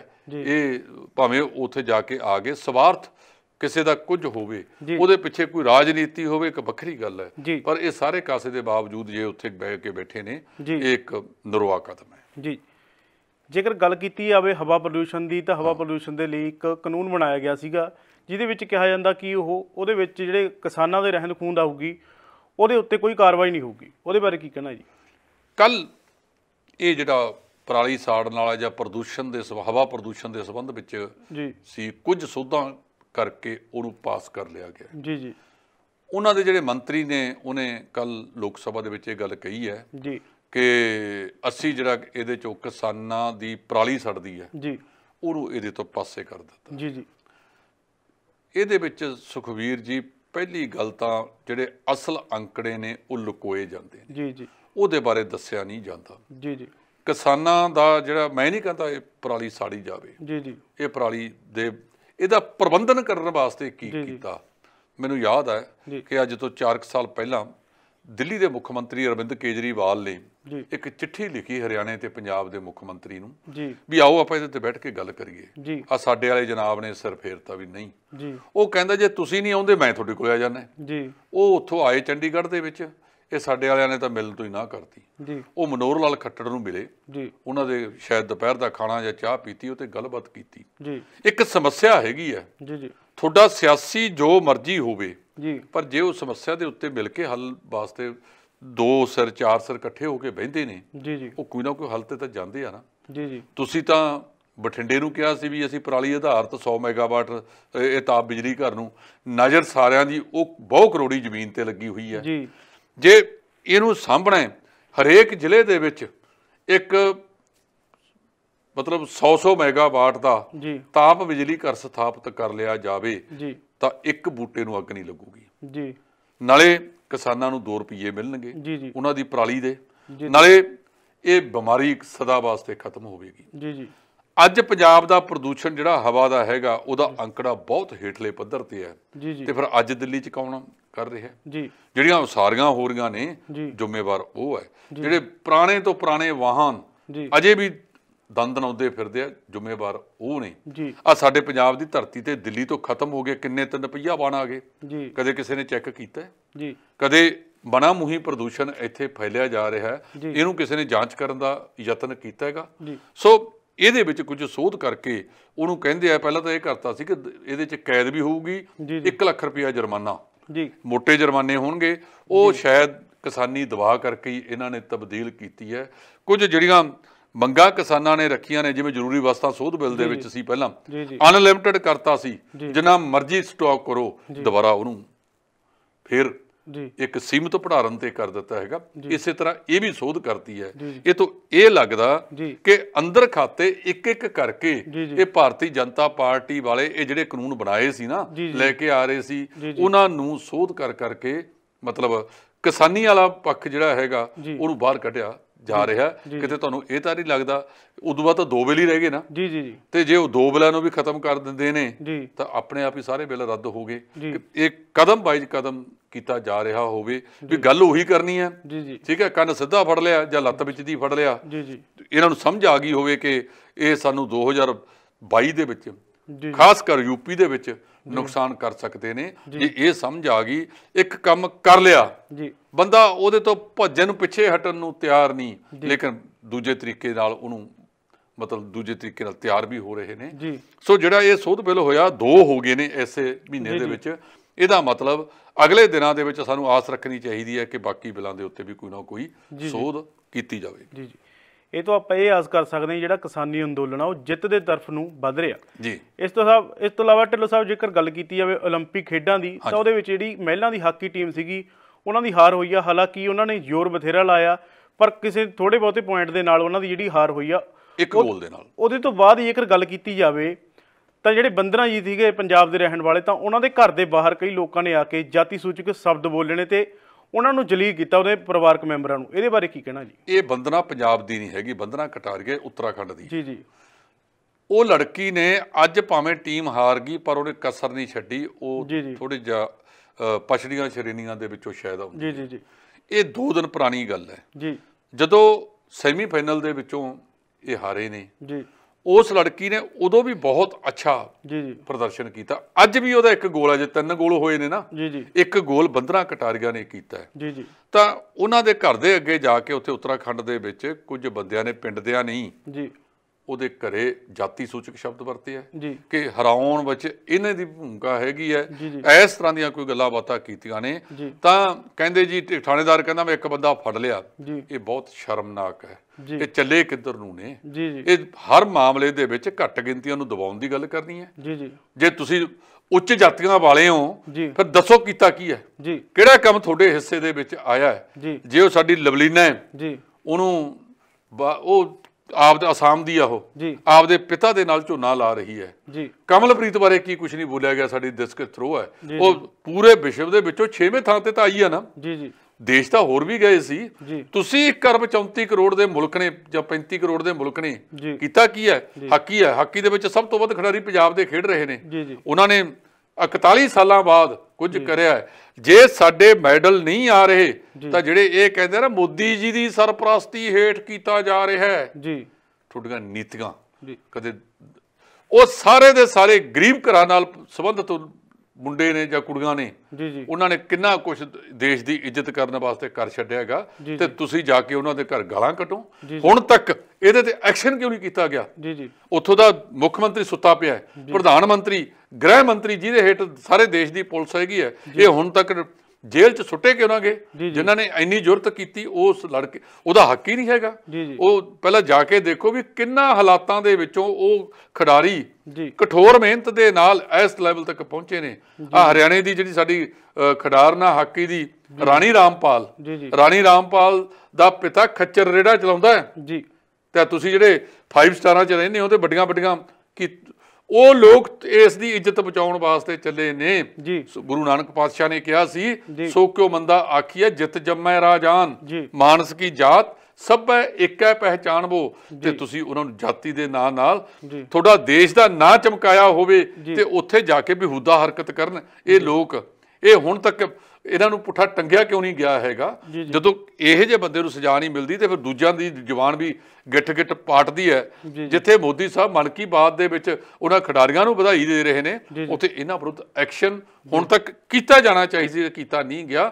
ਸਮੁੱਚੇ ਭਾਰਤ ਨੂੰ ਸ਼ਰਮਸਾਰ ਕੀਤਾ ਇਸ ਘਟਨਾ ਨੇ। ਉਹ ਬੱਚੇ ਆਰਥਿਕ ਪੱਖੋਂ ਕਮਜ਼ੋਰ ਪਰਿਵਾਰਾਂ ਨਾਲ ਸੰਬੰਧਿਤ ਨੇ, ਇਹਦੇ ਬਾਵਜੂਦ ਵੀ ਉਹ ਕਿੱਡਾ ਵੱਡਾ ਪ੍ਰਦਰਸ਼ਨ ਕਰ ਰਹੇ ਨੇ। ਇਹ ਬੇੜਾ ਦਾ ਗਰਕ ਕੀਤਾ ਤੁਹਾਡੀਆਂ ਖੇਡ ਨੀਤੀਆਂ ਨੇ, ਤੁਹਾਡੀਆਂ ਸਿਲੈਕਸ਼ਨਾਂ ਨੇ। ਤੁਸੀਂ ਜਿਹੜੀਆਂ ਇਹ ਫੈਡਰੇਸ਼ਨਾਂ ਬਣਾਈਆਂ ਨੇ, ਉਹ ਕਿੱਡੇ ਪੰਜਾਬ ਦੇ ਉੱਤੇ ਤਾਂ ਸਭ ਤੋਂ ਵੱਧ ਕਲੰਕ ਇਸ ਗੱਲ ਦਾ ਲੱਗਦਾ ਕਿ ਪੰਜਾਬ ਦੀ ਹਾਕੀ ਨੂੰ ਸਪਾਂਸਰ ਕੀਤਾ ਨਵੀਨ ਪਟਨਾਇਕ ਨੇ, ਉੜੀਸਾ ਦੇ ਮੁੱਖ ਮੰਤਰੀ ਨੇ। ਤੇ ਹੁਣ ਤੁਸੀਂ ਚੌੜੀਆਂ ਛਾਤੀਆਂ ਕੱਢ ਕੇ ਬਿਆਨ ਦੇਣ ਤੁਰ ਪਏ ਹੋ, ਤੇ ਤੁਸੀਂ ਕੀਤਾ ਕਿਉਂ ਨਾ? ਤੁਸੀਂ ਕਰੋੜਾਂ ਰੁਪਈਆ ਆਪਦੇ ਜਿਹੜੇ ਸਲਾਹਕਾਰ ਦਾ ਫੌਜ ਲਾਈ ਵੀ ਆ ਇਹਦੇ ਤੇ ਰੋੜਤਾ, ਤੇ ਉਹਦੇ ਤੇ ਕਿਉਂ ਨਾ ਕੀਤਾ? ਸੋ ਇਹ ਬਹੁਤ ਮੰਦਭਾਗਾ ਹੈ। ਜਿਹਨੇ ਵੀ ਇਹ ਹਰਕਤ ਕੀਤੀ ਹੈ ਉਹਨੂੰ ਸਜ਼ਾ ਦਿੱਤੀ ਜਾਣੀ ਚਾਹੀਦੀ ਹੈ। ਇਹਨਾਂ ਬੱਚਿਆਂ ਦਾ ਇਹਨਾਂ ਦਾ ਹੌਸਲਾ ਵਧਾਉਣਾ ਚਾਹੀਦਾ। ਜਿੱਦਣੇ ਆਪਣੇ ਵਤਨ ਵਾਪਸ ਪਰਤਨ। ਉਹ ਕੁੜੀ PV ਸਿੰਧੂ ਹੈ, ਦੂਜੀ ਵਾਰ ਓਲੰਪਿਕ ਦੇ ਵਿੱਚੋਂ ਮੈਡਲ ਲੈ ਕੇ ਆਈ ਹੈ। ਮੈਂ ਕੱਲ ਗੱਲ ਸੁਣ ਰਿਹਾ ਸੀ ਪ੍ਰਗਟ ਸਿੰਘ ਹੋਰਾਂ ਦੀ। ਪ੍ਰਗਟ ਸਿੰਘ ਹੋਰਾਂ ਨੇ ਗੱਲ ਕੀਤੀ ਹੈ ਕਿ ਜਿਹੜੇ ਬੱਚੇ ਇਸ ਵੇਲੇ ਖੇਡ ਰਹੇ ਨੇ, ਇਹਨਾਂ ਨੂੰ ਅਗਲੇ ਵਾਸਤੇ ਵੀ ਇਸੇ ਟੀਮ ਨੂੰ ਰੱਖਣਾ ਚਾਹੀਦਾ ਹੈ। ਜੇ ਕੋਈ ਇਹਨਾਂ ਦੇ ਮੁਕਾਬਲੇ ਦਾ ਹੋਰ ਖਿਡਾਰੀ ਆ ਜਾਂਦਾ ਹੈ, ਉਹਨੂੰ ਸ਼ਾਮਲ ਕਰ ਲਿਆ ਜਾਵੇ। ਇਹਦੇ ਤੇ ਘੋਖ ਕੀਤੀ ਜਾਵੇ ਕਿ ਜਿਹੜੇ ਖਿਡਾਰੀ ਨੇ ਇਹਦੇ ਵਿੱਚ ਕੋਈ ਕਮੀ ਮਹਿਸੂਸ ਕੀਤੀ ਹੈ ਉਹਨੂੰ ਤਬਦੀਲ ਕਰ ਲਓ। ਬਾਕੀ ਸਾਰੀ ਟੀਮ ਬਹੁਤ ਵਧੀਆ ਹੈ, ਇਹਨੂੰ ਕਰੋ। ਉਹ ਕਹਿੰਦੇ ਵੀ ਦੂਜੇ ਮੁਲਕਾਂ ਦੇ ਵਿੱਚ 2028 ਤੇ 2032 ਦੀ ਓਲੰਪਿਕ ਵਾਸਤੇ ਹੁਣੇ ਤੋਂ ਤਿਆਰੀ ਸ਼ੁਰੂ ਕਰਤੀ ਹੈ, ਤੇ ਇੱਥੇ ਕੀ ਹੈ, ਬਾਹਰੋਂ ਆਈ ਜੰਝ ਬਿੰਨੋ ਕੁੜੀ ਦੇ ਕੰਨ, ਉਹ ਕੰਮ ਕਰਦੇ ਨੇ। ਸੋ ਇਹ ਜਿਹੜੇ ਇਸ ਕਿਸਮ ਦੇ ਲੋਕ ਸਾਡੇ ਦੇਸ਼ ਦੀ ਬਦਨਾਮੀ ਕਰਦੇ ਨੇ, ਮਤਲਬ ਸਮੁੱਚੇ ਭਾਈਚਾਰੇ ਦੀ ਬਦਨਾਮੀ ਕਰਦੇ ਨੇ, ਉਹਨਾਂ ਦੇ ਉੱਤੇ ਸਕੰਜਾ ਕੱਸਣਾ ਚਾਹੀਦਾ। ਇਹ ਨਹੀਂ ਹੈ ਕਿ ਜੇ ਤੁਸੀਂ ਉੱਚ ਜਾਤੀ ਦੇ ਬਣ ਗਏ ਹੋ ਤੇ ਨੀਵੀਆਂ ਜਾਤਾਂ ਵਾਲਿਆਂ ਨੂੰ ਇਸੇ ਤਰ੍ਹਾਂ ਦਬਾਓ। ਉਹ ਮੁਲਕ ਦੇ ਵਿੱਚ ਯਾਰ ਕੀ ਤੁਸੀਂ ਕਰੋਗੇ ਜੇ ਨੀਵੀਂ ਜਾਤੀ ਦਾ ਕੋਈ ਬੱਚਾ ਘੋੜੀ ਤੇ ਚੜ੍ਹ ਕੇ ਆ ਜਾਂਦਾ, ਉਹਨੂੰ ਨਹੀਂ ਤੁਸੀਂ ਤੁਰਨ ਦਿੰਦੇ। ਸੰਵਿਧਾਨ ਕਹਿੰਦਾ ਹੈ ਕਿ ਸਾਰੇ ਇੱਕ ਨੇ, ਉਹ ਸੰਵਿਧਾਨ ਦਾ ਤੁਸੀਂ ਬੇੜਾ ਗਰਕ ਕਰਤਾ। ਮੰਨਿਆ ਕੀ ਆ ਸੰਵਿਧਾਨ ਦਾ? ਸੋ ਇਹਦੇ ਤੇ ਜਿਹੜੀ ਸਾਡੀ ਦੇਸ਼ ਦੀ ਹਕੂਮਤ ਹੈ, ਭਾਵੇਂ ਉਹ ਕੋਈ ਵੀ ਹੈ, ਭਾਵੇਂ ਰਾਜਾਂ ਦੇ ਵਿੱਚ ਹੈ, ਉੱਤਰਾਖੰਡ ਦੇ ਮੁੱਖ ਮੰਤਰੀ ਨੂੰ ਹੁਣ ਤੱਕ ਬਿਆਨ ਕਿਉਂ ਨਹੀਂ ਦਿੱਤਾ? ਦੇਣਾ ਚਾਹੀਦਾ ਸੀ। ਉੱਥੋਂ ਦੇ DGP ਨੂੰ ਬੋਲਣਾ ਚਾਹੀਦਾ ਸੀ, ਉੱਥੋਂ ਦੇ ਜ਼ਿਲ੍ਹਾ ਪੁਲਿਸ ਮੁਖੀ ਨੂੰ ਬੋਲਣਾ ਚਾਹੀਦਾ ਸੀ। ਇੱਕ ਥਾਣੇਦਾਰ ਕਿਉਂ ਬੋਲੇ ਕਿ ਜੀ ਇੱਕ ਬੰਦਾ ਅਸੀਂ ਫੜ ਲਿਆ, ਉਹਨੂੰ ਬਕਾਇਦਾ ਚੌਕ 'ਚ ਖੜਾ ਕੇ ਉਹਨੂੰ ਮਿਸਾਲੀ ਸਜ਼ਾ ਦਿੱਤੀ ਜਾਵੇ, ਭਾਵੇਂ ਉਹਦਾ ਇਲਜ਼ਾਮ ਕੋਈ ਵੀ ਹੋਵੇ। ਸੋ ਇਸ ਲੜਕੀ ਨੇ ਸਾਡੇ ਦੇਸ਼ ਦਾ ਨਾਂ ਰੋਸ਼ਨ ਕੀਤਾ, ਉਹਨੂੰ ਮਾਨ ਸਨਮਾਨ ਬਕਾਇਦਾ ਮਿਲਣਾ ਚਾਹੀਦਾ। ਜੀ। ਲੜਕੀਆਂ ਭਾਵੇਂ ਹਾਰ ਗਈਆਂ, ਪਹਿਲੀ ਵਾਰ ਸੈਮੀਫਾਈਨਲ 'ਚ ਗਈਆਂ ਨੇ, ਜੀ। ਜੇ ਉਹ ਚੌਥੀ ਪੋਜੀਸ਼ਨ ਤੇ ਵੀ ਆ ਗਈਆਂ ਨੇ ਜੀ। ਤਾਂ ਇੱਕ ਵੱਡੀ ਗੱਲ ਹੈਗੀ। ਜੀ। ਉਹਨਾਂ ਦੀ ਹੌਸਲਾ ਅਫਜ਼ਾਈ ਕੀਤੀ ਜਾਣੀ ਚਾਹੀਦੀ ਹੈ। ਹਰਿਆਣੇ ਦੀਆਂ ਬਹੁਤ ਗਿਣਤੀ ਕੁੜੀਆਂ ਨੇ। ਹਰਿਆਣੇ ਦੇ ਮੁੱਖ ਮੰਤਰੀ ਦੀ ਆਪਾਂ 35 ਕਿਸਮ ਦੇ ਵਿੱਚ ਜਿਹੜੀ ਹੈ ਉਹ ਕ੍ਰਿਟੀਸਾਈਜ਼ ਉਹਨੂੰ ਵਿਰੋਧਤਾ ਕਰਦੇ ਆ, ਪਰ ਜਿਹੜਾ ਕਦਮ ਉਹਨਾਂ ਨੇ ਇਹ ਚੱਕਿਆ ਹੈਗਾ ਕਿ 2.5 ਕਰੋੜ ਦੇਵਾਂਗੇ, ਨੌਕਰੀਆਂ ਵੀ ਦੇਵਾਂਗੇ, ਫਲੈਟ ਵੀ ਦੇਵਾਂਗੇ, ਇਹ ਆਪਣੇ ਆਪ ਦੇ ਵਿੱਚ ਹੈ। ਉਹ ਜਿਹੜਾ ਦਈਆ ਸਾਡਾ ਪਹਿਲਵਾਨ, ਉਹਨੂੰ ਉਹਨਾਂ ਨੇ 4 ਕਰੋੜ ਕਹਿ ਦਿੱਤਾ, ਨਾਲ ਇੱਕ ਫਲੈਟ ਔਰ ਨੌਕਰੀ ਦਿੱਤੀ ਜਾਵੇਗੀ। ਆ ਸਾਡੇ ਵਾਲੇ ਜਿਹੜੇ ਖੇਡ ਮੰਤਰੀ ਹੈ, ਤੁਹਾਡੇ ਤਾਂ ਸ਼ਰਮ ਇਸੇ ਗਲਤੀ ਹੋ ਜਾਣੀ ਚਾਹੀਦੀ ਹੈ ਕਿ ਹਾਕੀ ਟੀਮ ਦੇ ਵਿੱਚ ਬਹੁਤ ਗਿਣਤੀ ਖੇਡੇ ਪੰਜਾਬ ਦੀ ਤੇ ਸਪਾਂਸਰ ਕਰੇ ਉੜੀਸਾ ਦਾ ਮੁੱਖ ਮੰਤਰੀ। ਇਹਨਾਂ ਨੂੰ ਆਪਣੇ ਆਪ ਦੇ ਵਿੱਚ ਸ਼ਰਮ ਨਾਲ ਡੁੱਬ ਕੇ ਨਹੀਂ ਮਰ ਜਾਣਾ ਚਾਹੀਦਾ। ਗੱਲਾਂ ਵੱਡੀਆਂ ਵੱਡੀਆਂ ਕਰਦੇ, ਖਰਚੇ ਅਰਬਾਂ ਖਰਬਾਂ ਇਕੱਠੇ ਕਰ ਲਏ ਤੇ ਆ ਖਿਡਾਰੀਆਂ ਵਾਸਤੇ ਤੁਹਾਡੇ ਕੋਲੇ ਕਦੇ ਜਾ ਕੇ ਖੇਡ ਮੰਤਰੀ ਨੇ ਉੱਥੇ ਦੇਖਿਆ ਕਿ ਇਹਨਾਂ ਦੀ ਜਿਹੜੀ ਡਾਈਟ ਹੈ ਉਹ ਕਿਵੇਂ ਮਿਲਦੀ ਹੈ, ਉਹਦੇ ਵਿੱਚ ਕਿੱਡੇ ਵੱਡੇ ਘਪਲੇ ਨੇ। ਜੇ ਨੌਨ ਵੈਜ ਵੀ ਪਰੋਸਿਆ ਜਾਂਦਾ ਹੈ ਤਾਂ ਉਹ ਕਿਸ ਦਰਜੇ ਦਾ ਪਰੋਸਿਆ ਜਾਂਦਾ ਹੈਗਾ, ਕਦੇ ਚੈੱਕ ਕੀਤਾ ਕਿਸੇ ਨੇ ਜਾ ਕੇ? ਨਹੀਂ ਕੀਤਾ। ਸੋ ਭੰਗੂ ਇਹਦੇ ਵਿੱਚ ਜਿਨ੍ਹਾਂ ਖਿਡਾਰੀਆਂ ਨੇ ਓਲੰਪਿਕ ਦੇ ਵਿੱਚ ਸਾਡਾ ਨਾਂ ਰੋਸ਼ਨ ਕੀਤਾ, ਸਾਡੇ ਜਿਹੜੇ ਪੰਜਾਬ ਦੇ ਖਿਡਾਰੀ ਵੀ ਨੇ ਹਾਕੀ ਵਾਲੇ, ਹਰਿਆਣਾ ਦੇ ਵੀ ਨੇ, ਤੇ ਸਾਡਾ ਜਿਹੜਾ ਉਹ ਗੋਲਕੀਪਰ ਹੈ, ਕੱਲ ਗੋਲਕੀਪਰ ਨੂੰ ਇਸ ਗੱਲ ਦੀ ਪ੍ਰਸ਼ੰਸਾ ਕਰਨੀ ਚਾਹੀਦੀ ਹੈ ਕਿ 6 ਸਕਿੰਟ ਰਹਿ ਗਏ ਸੀ, ਇਹਨਾਂ ਨੂੰ ਪਲੰਟੀ ਕਾਰਨਰ ਮਿਲਿਆ ਜਰਮਨੀ ਨੂੰ, ਪਰ ਉਹ ਸ਼੍ਰੀ ਜੇਸ਼ ਨੇ ਉਹਨੂੰ ਬਾਲ ਨੂੰ ਰੋਕ ਕੇ ਭਾਰਤ ਨੂੰ ਜਿੱਤ ਦਿਵਾਈ। ਨਹੀਂ ਤਾਂ 5-5 ਗੋਲ ਬਰਾਬਰ ਹੋ ਜਾਣੇ ਸੀ। ਉਦੋਂ ਬਾਅਦ ਪੈਨਲਟੀ ਲੱਗਦੀਆਂ, ਉਹਦੇ ਵਿੱਚ ਕੀ ਹੁੰਦਾ ਕੀ ਨਹੀਂ ਹੁੰਦਾ। ਸੋ ਇਸ ਟੀਮ ਜਿਹੜੀ 41 ਸਾਲਾਂ ਬਾਅਦ ਭਾਵੇਂ ਕਾਂਸੀ ਦੇ ਤਗਮੇ ਤੇ ਪਹੁੰਚੀ, ਉਹਦਾ ਸਾਰਿਆਂ ਨੂੰ ਸਾਨੂੰ ਹੌਸਲਾ ਅਫਜ਼ਾਈ ਦੇਣੀ ਚਾਹੀਦੀ ਹੈ। ਔਰ ਪੰਜਾਬੀ ਦੇ ਜਿਹੜੇ ਇਹ ਜਵਾਨ ਨੇ, ਮੈਂ ਤਾਂ ਇਹ ਕਹਾਂਗਾ ਕਿ ਉਹਨਾਂ ਨੇ ਕੱਲ ਸਾਰੇ ਹਿੰਦੁਸਤਾਨੀਆਂ ਨੂੰ ਪੂਰੇ ਢੋਲ ਦੀ ਧਮਕ ਤੇ ਉਸ ਤਰ੍ਹਾਂ ਦਾ ਮਾਹੌਲ ਸੀ, ਭਾਵੇਂ ਕੋਈ ਹਾਕੀ ਖੇਡਦਾ ਜਾਂ ਨਹੀਂ ਖੇਡਦਾ, ਪਰ ਸਮੁੱਚੇ ਭਾਰਤੀਆਂ ਨੇ ਆਪਣੀ ਖੁਸ਼ੀ ਮਨਾ ਕੇ ਇਹਨਾਂ ਖਿਡਾਰੀਆਂ ਦਾ ਹੌਸਲਾ ਅਫਜ਼ਾਈ ਕੀਤੀ ਹੈ। ਜੀ ਧੰਨਵਾਦ ਜੀ। ਇਹ ਸਨ ਸਾਡੇ ਨਾਲ ਢਿੱਲੋਂ ਸਾਹਿਬ, ਜਿਨ੍ਹਾਂ ਨੇ ਪੰਜਾਬ ਦੇ ਵੱਖੋ ਵੱਖਰੇ ਮੁੱਦਿਆਂ 'ਤੇ ਚਰਚਾ ਕੀਤੀ ਆ। ਜੇਕਰ ਗੱਲ ਕੀਤੀ ਜਾਵੇ ਤਾਂ ਖਿਡਾਰੀਆਂ ਦੀ ਡਾਈਟ ਨੂੰ ਲੈ ਕੇ ਜਾਂ ਹੋਰਾਂ ਨੂੰ ਲੈ ਕੇ ਸਰਕਾਰ 'ਤੇ ਕੀ ਸਵਾਲ ਚੁੱਕਣੇ ਬਣਦੇ ਨੇ। ਜੇਕਰ ਗੱਲ ਕੀਤੀ ਜਾਵੇ, ਇਹਨਾਂ ਚੀਜ਼ਾਂ ਦੀ ਬਹੁਤ ਜ਼ਿਆਦਾ ਲੋੜ ਹੁੰਦੀ ਆ, ਪਰ ਇਹ ਖਿਡਾਰੀ ਸਾਨੂੰ ਉਦੋਂ ਯਾਦ ਆਉਂਦੇ ਨੇ ਜਦੋਂ ਮੈਚਾਂ ਦੇ ਵਿੱਚ ਜਾਂਦੇ ਨੇ, ਉਹ ਤੋਂ ਬਾਅਦ ਇਹਨਾਂ ਦੀ ਕੋਈ ਸਾਰ ਨਹੀਂ ਲਈ ਜਾਂਦੀ। ਸਰਕਾਰ ਨੂੰ ਚਾਹੀਦਾ ਹੈ ਕਿ ਇਹਨਾਂ ਦੀ ਜਿਹੜੀ ਡਾਈਟ ਆ ਜਾਂ ਹੋਰ ਰਹਿਣ ਸਹਿਣ ਆ, ਉਹਦੇ ਵੱਲ ਧਿਆਨ ਦਿੱਤਾ ਜਾਵੇ ਤਾਂ ਜੋ ਇਹ ਅੱਗੇ ਵਾਸਤੇ ਜਿਹੀਆਂ ਖੇਡਾਂ ਦੇ ਵਿੱਚ ਹੋਰ ਵਧੀਆ ਪ੍ਰਦਰਸ਼ਨ ਕਰਨ। ਇਸ ਦੇ ਨਾਲ ਹੀ ਸਾਡਾ ਪ੍ਰੋਗਰਾਮ ਸਮਾਪਤ ਹੁੰਦਾ ਹੈ। ਸਾਨੂੰ ਦਿਓ ਇਜਾਜ਼ਤ। ਧੰਨਵਾਦ। ਤੁਸੀਂ ਦੇਖ ਰਹੇ ਹੋ D5 channel Punjabi. D5 channel Punjabi ਹੁਣੇ ਸਬਸਕ੍ਰਾਈਬ ਕਰੋ, ਬੈਲ ਆਈਕਨ ਤੇ ਕਲਿੱਕ ਕਰੋ। ਬਾਣੀ ਗੁਰੂ ਗੁਰੂ ਹੈ ਬਾਣੀ, ਵਿੱਚ ਬਾਣੀ ਅੰਮ੍ਰਿਤ ਸਾਰੇ। ਗਿਆਨੀ ਸਾਹਿਬ ਸਿੰਘ ਜੀ ਸ਼ਾਹਬਾਦ ਮਾਰਕੰਡਾ ਵਾਲਿਆਂ ਨਾਲ ਕਰੋ ਸਿੱਧੀ ਗੱਲਬਾਤ ਤੇ ਜਾਣੋ ਗੁਰਬਾਣੀ ਦੇ ਅਰਥ। ਰੋਜ਼ਾਨਾ ਪਾਠ ਕਰਨ ਵਾਲੇ ਇਹ ਪ੍ਰੋਗਰਾਮ ਜ਼ਰੂਰ ਦੇਖਣ ਤੇ ਗੁਰੂ ਸਾਹਿਬ ਦੀਆਂ ਅਸੀਸਾਂ ਦੇ ਪਾਤਰ ਬਣਨ। ਦੇਖਣਾ ਨਾ ਭੁੱਲਣਾ ਸਾਡਾ ਖਾਸ ਪ੍ਰੋਗਰਾਮ ਗੁਰਬਾਣੀ ਗਿਆਨ, ਐਤਵਾਰ ਸਵੇਰੇ 7 ਤੋਂ 8 ਵਜੇ ਤੱਕ D5 ਚੈਨਲ ਪੰਜਾਬੀ ਤੇ।